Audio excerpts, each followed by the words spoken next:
begin.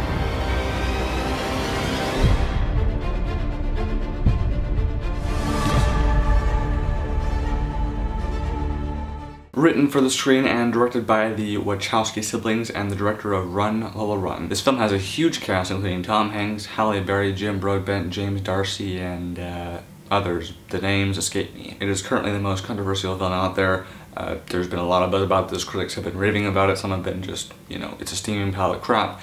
And some are just kind of in the middle. I went in as open-minded as I could. I, just said, okay, this is what it's gonna be. I'm not gonna bullshit myself. If I like it, I like it. If I don't like it, I'm not gonna like it. And after seeing it, I can honestly say that I enjoyed it. And as I sat through this nearly 3-hour Rubik's Cube of a film, I went through a decent range of emotions. I never once hated it or even disliked it, but I do wish, above all, that it had ended a half-hour early. My grade would probably be higher if it had. First, I have to acknowledge the incredible actors in this movie who were able to inhabit different beings. For some it worked well, but for others it often felt like a puddle with too many colors mixed in. I enjoyed it quite a bit and even thought to myself at one point, I wouldn't mind owning this on Blu-ray. But by the end I was content with the notion of seeing it again, but not owning it. There's a lot that goes on in this film. Several different storylines that sort of intertwine as the story progresses. And I, nor anyone else out there who has already seen this movie, will expect you to understand everything the first time around because simply you just can't. You'll get invested in certain stories more than others, and as the cross-cutting between these stories becomes more quicker,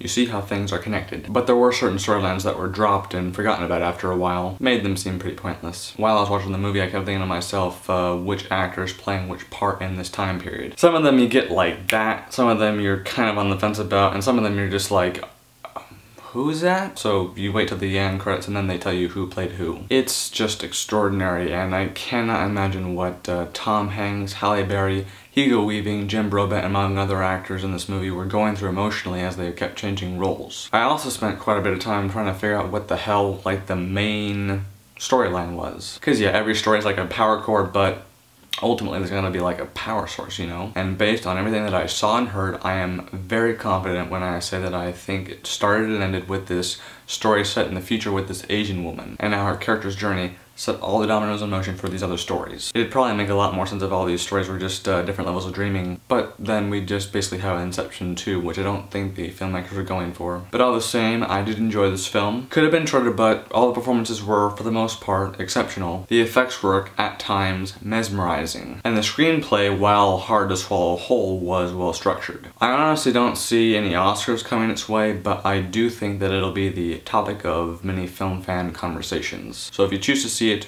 enjoy it while you can. Do not try and go through it the first time and try and understand it all, because you won't. And if you end up hating it, alright. I give Cloud Atlas 3 out of 5 stars. Complicated? Yeah. But boring? Quite the opposite. Thanks as always for watching.